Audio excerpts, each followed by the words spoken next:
Shalom, bertemu lagi. Dan hari ini kita akan bahas kitab ratapan. Dan kitab ratapan ini sebenarnya masih berkaitan dengan kitab Yeremia ya. Berkaitan dengan Nabi Yeremia. Nanti kita akan lihat bersama-sama.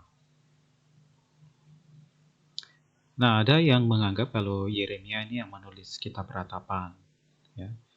Dan ada dukungan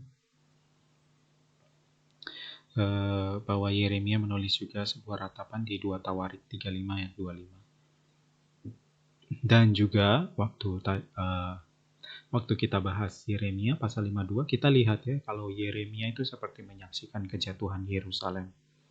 Jadi seperti dan juga ada kaitan kesamaan tema antara ratapan dengan kitab Yeremia. Tapi perlu disinggung juga ada yang meragukan kepenulisannya Yeremia karena gaya penulisan yang berbeda, dan juga tidak dispesifikkan siapa yang menulis kitab ratapan ini. Jadi ya tetap ada yang meragukan.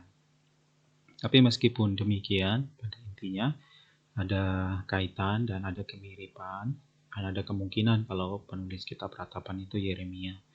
Dan juga kitab ini kita bisa lihat merefleksikan kesedihan, kepiluan hati yang sangat mendalam.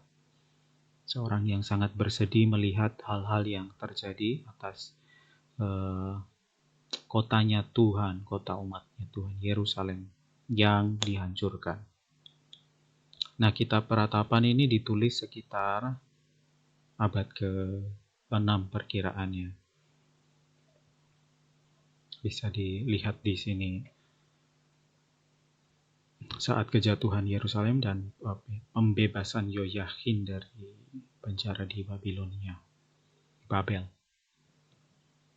Struktur kitab ratapan. Nah, kitab ratapan ini terdiri dari 5 pasal atau 5 puisi biasa disebut. Di puisi pertama ini berisi ratapan Yerusalem. Jadi seperti digambarkan di ayat 1, ayat 2, dan 7 ini seperti Yerusalem ini gambarkan seperti orang yang sedang meratap begitu. Dia sedang hancur dan dia ingat waktu dulu dia pada masa kejayaannya gitu, sedang sukses jaya-jayanya, tapi sekarang hancur. Dan di ayat 4, ayat 11 kita lihat ada pengepungan dan juga ada kelaparan. Sangat menyedihkan. Rakyatnya sedang menderita.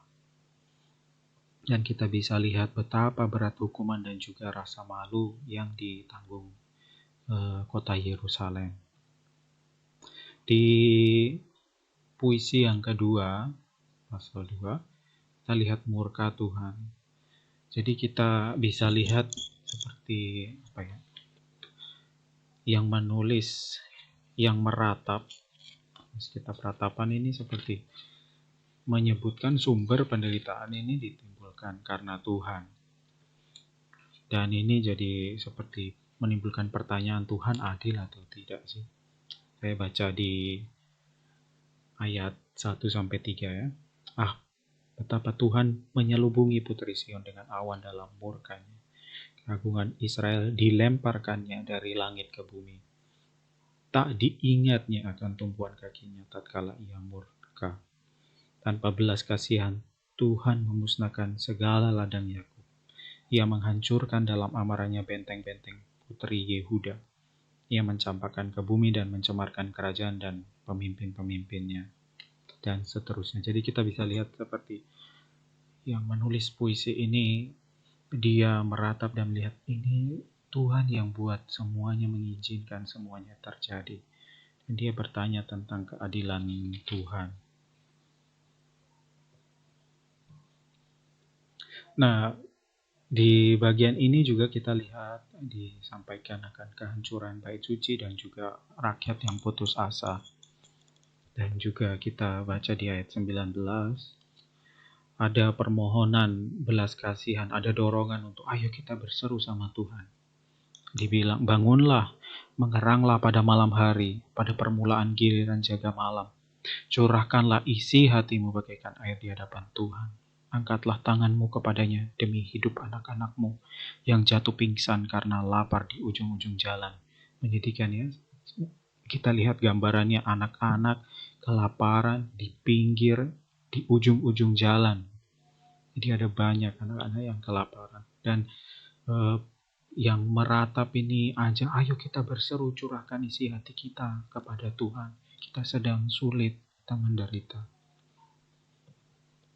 Di puisi yang ketiga, kita lihat ada penyair mengungkapkan ratapan pribadi dan dia meratap secara pribadi ya. Dan juga dia melihat penderitaan orang-orang, individu. Dan kita juga bisa baca ada pengakuan dosa di masa lalu, dosa-dosa masa lalu, dan ada permohonan pengampunan dari memohon pengampunan dari Tuhan.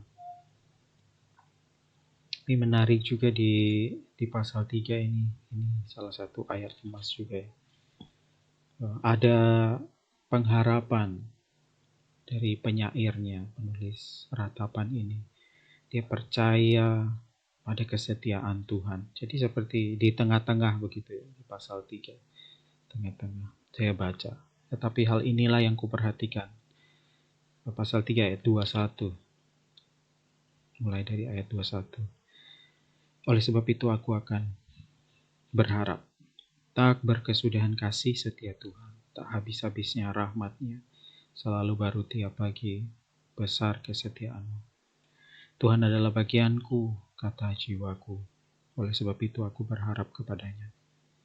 Tuhan adalah baik bagi orang yang berharap kepadanya. Bagi jiwa yang mencari Dia. Adalah baik menanti dengan diam pertolongan Tuhan. Menarik ya, menanti dengan diam.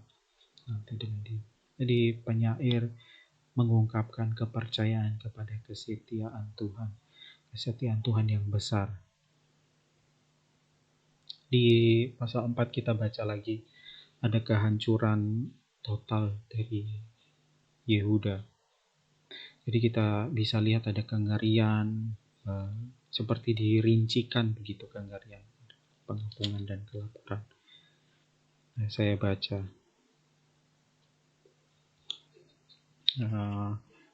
ayat 4 dan 5. Lidah bayi melekat pada langit-langit karena haus. Kanak-kanak meminta roti, tapi tak seorang pun yang memberi. Yang biasa makan yang sedap-sedap mati bulur di jalan-jalan. Yang biasa duduk di atas bantal kirmizi terbaring di timbunan sampah. Jadi seperti diperinci begitu ya.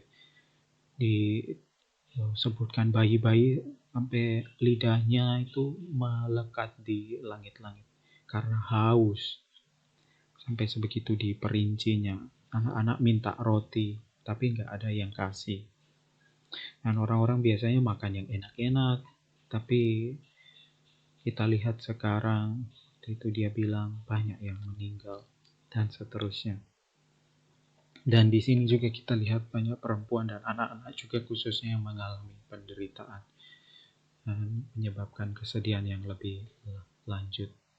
Di pasal 4 ayat 20-22 di sini kita baca ada seruan pengharapan di akhir pasal 4 ini. Orang yang diurapi Tuhan, nafas hidup kami tertangkap dalam pelubang mereka. Dia yang kami sangka dalam naungannya, kami akan hidup di antara bangsa-bangsa. Bergembira dan bersukacitalah hai putri Edom. Engkau yang mendiami tanah Uz, juga kepada piala akan sampai. Juga kepadamu piala akan sampai. Engkau akan jadi mabuk lalu menelanjangi dirimu.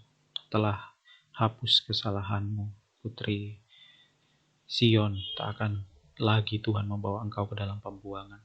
Jadi intinya, musuh umat Tuhan akan dihancurkan, akan ditelanjangi, tapi umatnya Tuhan, putri Sion, tidak akan lagi masukkan ke dalam pembuangan. Jadi ada pengharapan. Kalau musuh umat-umat Tuhan akan dikalahkan, dan umat Tuhan juga akan dibangkitkan, akan diberkati, dipulihkan. Nah, di puisi yang kelima kita membaca lagi mohonan Yehuda tentang ada gambaran kehancuran kota karena ketidaktaatan Israel. Ada pengakuan akan kesalahan, akan dosa. dan juga ada permohonan untuk pemulihan dan pengharapan. Dan harapan supaya murkanya Tuhan segera mereda. Jadi tadi gambaran singkat kitab Ratapan. Nah, kitab Ratapan ini unik. Semoga kalian masih ingat ya. Ini kalau bisa dilihat ini yang di warna merah ini menandakan apa? Ini ada Alef, Bet, Gimel, Dalet. Kalau masih ingat. Ini salah satu karakteristik puisi, kitab puisi yang kita sudah bahas. Nah, ini lagi pasal selanjutnya dari kitab Ratapan. Alef, Bet, Gimel, Dalet. Sudah ingat? Ini sesuai abjad ya. Dan ini karakteristik puisi akrostik. Jadi kitab Ratapan ini hampir sebagian besar, hampir semua pasalnya ditulis sesuai dengan abjad secara akrostik. Itu keindahan, keunikan kitab Ratapan. Di pasal 3, kalau lihat setiap abjad 3 ayat. Ayat 1 Alef, ayat 2 Alef, ayat 3 Alef, ayat 4 masuk Bet, abjad kedua, Bet. Jadi 3 ayat. Jadi kita bisa lihat ya, kitab Ratapan ini unik dan yang menulis Ratapan ini seperti memperhatikan dan juga bagaimana yang menjelaskan. Memang kita bisa lihat kesungguhannya menulis puisi ini, dia berpikir dan dia mau menulis setiap ratapannya ini dengan indah dari abjad pertama sampai abjad yang terakhir.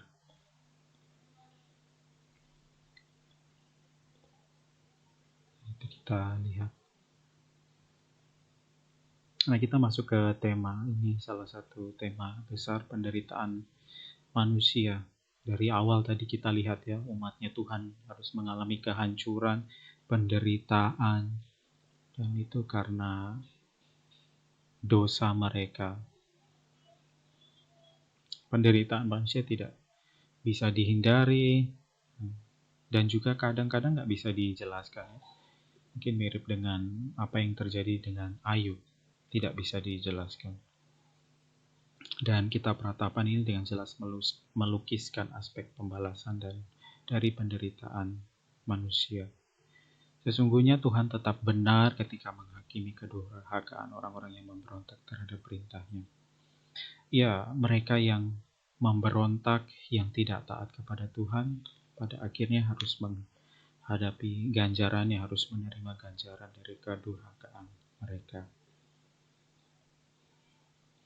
Kemudian salah satu tema yang menarik juga, umatnya Tuhan seolah-olah mengalami kesendirian, seperti seolah-olah Tuhan meninggalkan mereka. Penyairnya mengeluh, Tuhan kok seperti memungkiri, menolak dan meninggalkan Yehuda. Raja, imam, bait suci, semua seperti Tuhan tinggalkan, biarkan hancur. Dan ini sebenarnya menunjuk kepada pelanggaran dan dosa umatnya Tuhan. Oleh karena itu seolah-olah Tuhan meninggalkan mereka waktu itu. Allah dengan sengaja memilih untuk mengangkat kemuliaannya dari bait suci di Yerusalem karena penyembahan berhala dan dosa Israel. Tuhan dengan sengaja memilih untuk mengangkat kemuliaannya. Dan sedihnya, meskipun Tuhan nampak tidak hadir, ini enggak mendorong umat Tuhan untuk berbalik kepada Tuhan. Malahan ini jadi seperti pembenaran untuk berdosa dan juga memberontak.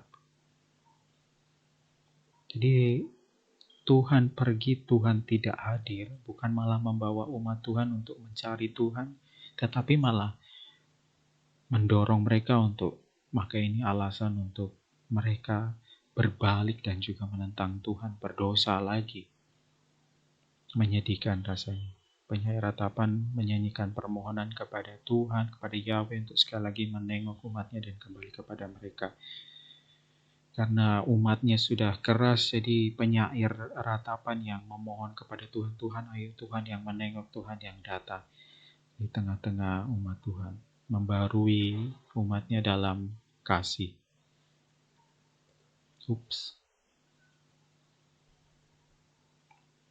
Ya, kita sampai pada penghujung kitab ratapan.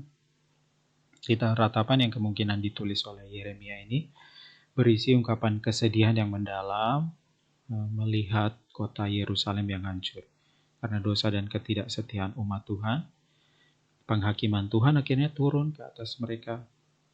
Dan juga kitab ini berisi beragam puisi ya, penderitaan umat Tuhan, pertanyaan apakah Tuhan adil, ada pengakuan dosa, permohonan untuk pemulihan dari Tuhan. Dan kiranya lewat kitab ratapan ini kita didorong untuk mengoreksi hidupnya kita, betapa seriusnya Tuhan akan dosa. Dan juga kita didorong untuk belajar mencari dan berharap terus sama Tuhan, dan pemulihan Tuhan di tengah kehancuran. Ya, jadi ini kitab ratapan secara ringkas, kiranya kita didorong dan diberkati lewat pembelajaran hari ini. Oke, shalom.